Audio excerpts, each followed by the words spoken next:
Hi, hello, vanakkam, and welcome back to yet another episode on Little Sla YouTube channel.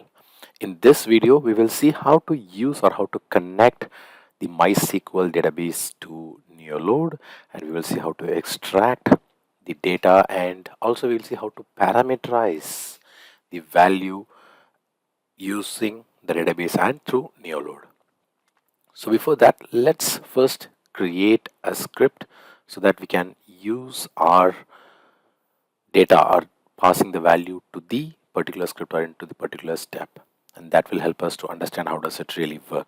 So first let's create a script, and for that I'm creating a script and I'm recording a script. For that I'm using the Microsoft Edge browser, and before I start any client I make sure I delete the cookies and I'm clearing the cache, and the name of this is going to be database testing, and I'm clicking on OK.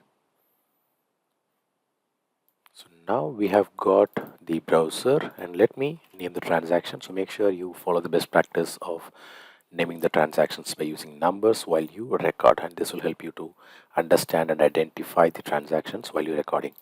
And then let's go to the website, and here is the application we have loaded. And then let me go to the second transaction, and then the third transaction where I'm going to enter the username and password. I'm logging in. So now I have logged in. So I'm getting the welcome message to the user welcome one, and then the last transaction which is going to be sign out. So now we have completed the recording. Let's go back to Neoload and complete the recording process.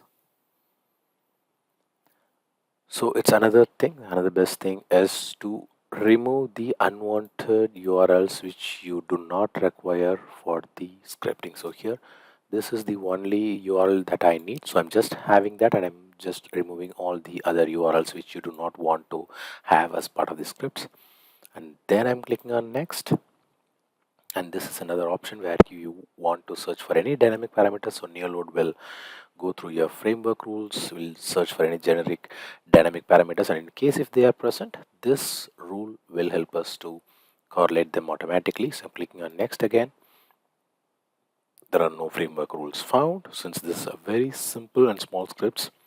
And then I'm clicking on next again. This is again searching for the dynamic parameters. So the previous one is to search for the framework, and this is to search for dynamic parameters. And here Neoload has identified some of the dynamic parameters, so automatically these will be correlated or will be handled by Neoload. And then I'm just selecting the authentication part which we used to log in, and it's in the account.actions URL, and I'm clicking on next, and Neoload will tell me that this is the username which I have used and the password which I have used. And then when I click on next, for now I'm just keeping the use the recorded account. In case if I have multiple accounts, I can just go through this location and I can choose the account, the login and password from a list in case if I have, or if I have a CSV file, I can just choose it from there. So in this scenario, I'm going to just choose use the recorded account and clicking on next, and then I'm completing the processing of this script. So now we can see we have got these scripts recorded. So here we can see the scripts that we have recorded: the petstore.com, the catalog.action, and then the action, the sign in form. And here is the page where I have entered the username and password. And this is one more thing: when you are seeing a form like this, make sure if it's really required, and in case if you do not want, just change it to user manual definition, and this will bring to the form to the post method end form. So just to show you the difference, so in the previous one this will be just a form, but in this, when you choose the manual definition, automatically it will choose the post method at the method that we need, and then the form. So here we can see the password which is automatically created. So this will show whatever the password that has been automatically created. So in case if we do want to create a separate variable, we can do that. For now, we will just use this so that we can do a validation and just check whether how does it work. So I'm just do a validation.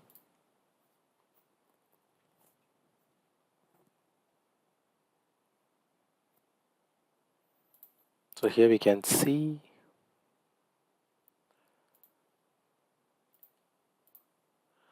the response of the pages. So in case if you want to see more into it, just click on this symbol, and here you can see the sign in page.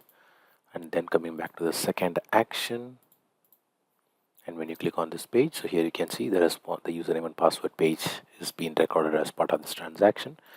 And then once you give the username and password, automatically you have logged into the application, and here you can see the welcome one as the user. And then finally, after you sign out, automatically you got the sign in option, so which means you are signed out of the application. So this is how we can verify. So in fact, we can use the assertions as part of confirming these transactions, and most of these transactions have the proper response code, the 200 response code, so which means everything went fine. So now let's come to the database part, since we have completed the script. So let's go to the database part. So let me just change the name in case we do not want to get confused. Here, sign in and then sign out. Before that, let me just rename the transactions. So it's going to be just 3 transactions: homepage, sign in, sign out.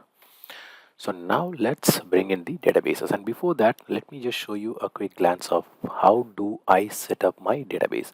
So here I have the mySQL window, and under the test DB, so this is the database which I'm using. So under the test DB, I have a table login, and under the table login, I have 2 variables. One is the username and the other one is the password. And here, so this is the username, one is the username and one is the password, and 2 is the username and 2 is the password, and same way I have for around 6 users. So anytime when I query these tables, automatically I get the values. So what I'm going to do now is, let's go back to the Neoload. So I think you have understood how the table is structured. So let me go back to the Neoload. Let me close this, and here, so before we add or before we connect, or this is how we can connect the databases. So let's choose, I'm opening the databases under the advanced actions, and then so there are multiple options. Either you can keep the SQL connection, the disconnection, and the SQL statement under the actions, or in case there is another option where you can keep the SQL connection under the init. So every time or during the beginning of the script, the validation or the test, the SQL will get connected, and at the end of the test, automatically the SQL will get disconnected, since we have got SQL disconnection at the end container. So the SQL statement will go before the transactions that we need. So what I'm going to do now is I'm going to just bring in the statement before the sign in. So now we will connect the SQL. So for that, the connection URL is going to be jdbc colon mySQL, and that's the database we are using.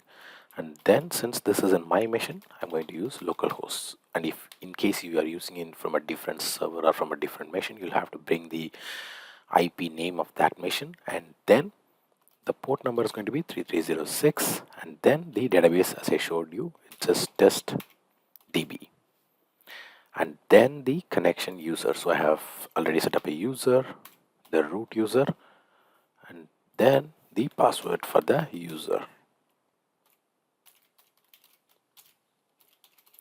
So now I have set up the connection. So the connection name is my connection, and this is the connection, the database URL, the connection URL, which is the jdbc colon mysql localhost 3306, the port number, and then the test DB, followed by the connection user and then the connection password.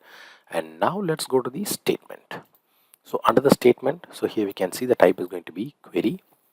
The connection name is the same name what we have here in the SQL connection, the my connection. In case if we are changing it, we can automatically change the connection name. And then let's come back to the statement, and here I'm going to write the SQL statement. So the SQL statement which I'm going to write is, so this can be of any statement. So first let's extract and see how does it work. So what I'm going to do now is I'm going to just extract. So select star from the table name is login. So I'm just going to extract just from the name, just from the table, to make sure that we are able to connect the databases. And let me save this.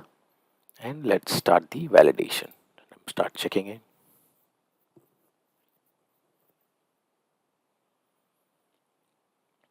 So here there are no errors, so let's go to the statement, the SQL statement, and here we can see, so these are the users that we got in the table.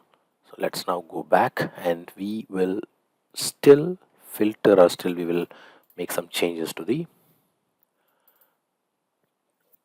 query. So what we do now need is, we are going to just replace, or we're going to extract the password from the table for the user. So in case, you can use this for any option. See, for example, if you are using an email ID, or in case if you want to extract an OTP from the database and you have to use it in the application, you can very well do that. So in this scenario, what I'm going to do now is I'm going to just extract the password for the user, and then I'm going to use it in the script.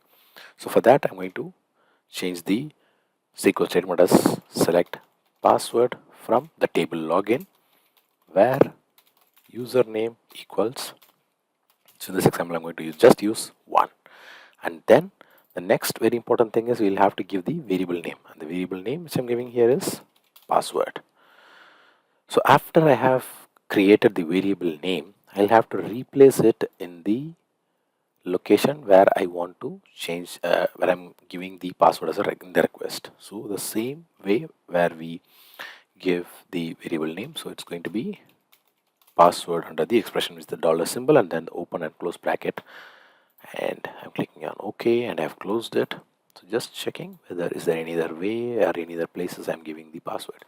And let's now save this, and I'm running the script to check what's happening, and let's see how does these scripts working. And yes, so we could see, so this is the statement. So here you can see the password is extracted, and let's go to the variables part of the request, and here you can see the variable password 1 is extracted. And then let's go back here, and yes, so it's working fine now. So even you can see welcome 1 user. So now we have successfully created a connection, and we have taken the value from the database and we have used it in the Neoload. So the next thing which I'm going to do now is, I'm going to parameterize this query. So for that, I'm creating a table, and here it is going to be username, and under username, let me just instead of file, I can either use it as a file, or even I can use it as a list. So for that, I'm just using it as a list now.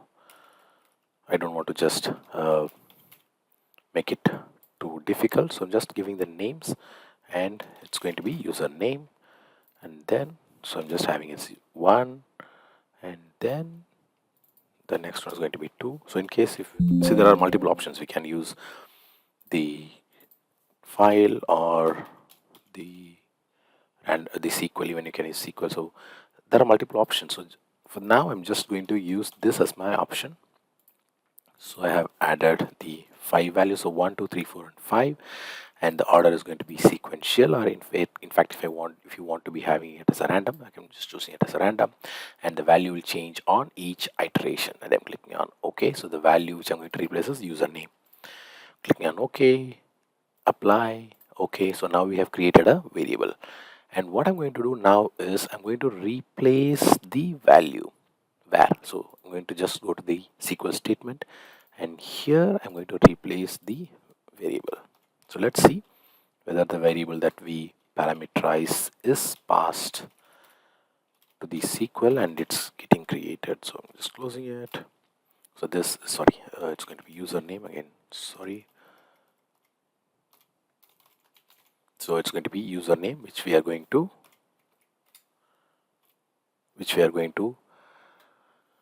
get it from the Neoload variable, and once we get it from the Neoload variable, we are going to pass it in this particular page. So let me give it as username. Okay, let me just go back to the, oh sorry, let me just change the name. So this is again going to be username. So again, we'll have to give the right name. So this is going to be username dot username. So let's go back to the SQL statement, and here it's the table name, another table name. The variable name is username, and then let's come back to the action. So here again, it's going to be username dot username. So this is the same thing which we are going to pass into the SQL table, and then we'll have to retrieve the value. So let's see how does it work. So let me save it and let's run it. So I've started checking,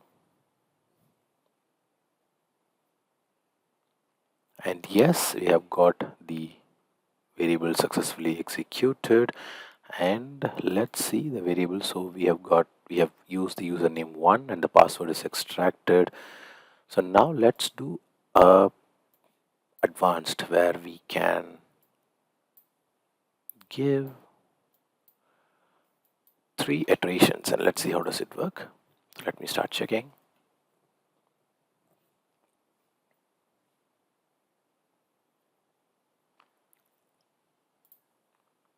So let's, okay, I think we have got one error. So let's check the right transaction. So here if we see the first one is going to be, let me, okay, so we have got 1 and then we have got 5. So the user 5 haven't worked, but then the user 3, it looks like there is no the user 5 into the system, and still we have 3. So the user 1 and 3 have successfully worked, and then the 5 didn't work since the user is not available in the system. Let's do a quick check in the response. Okay, so this is what, so since the username is not there, the sign on has failed. So I believe this video would be very useful to you. So until I meet you in another interesting video, it's bye bye from Vasan Shanmugam and Little Slaw.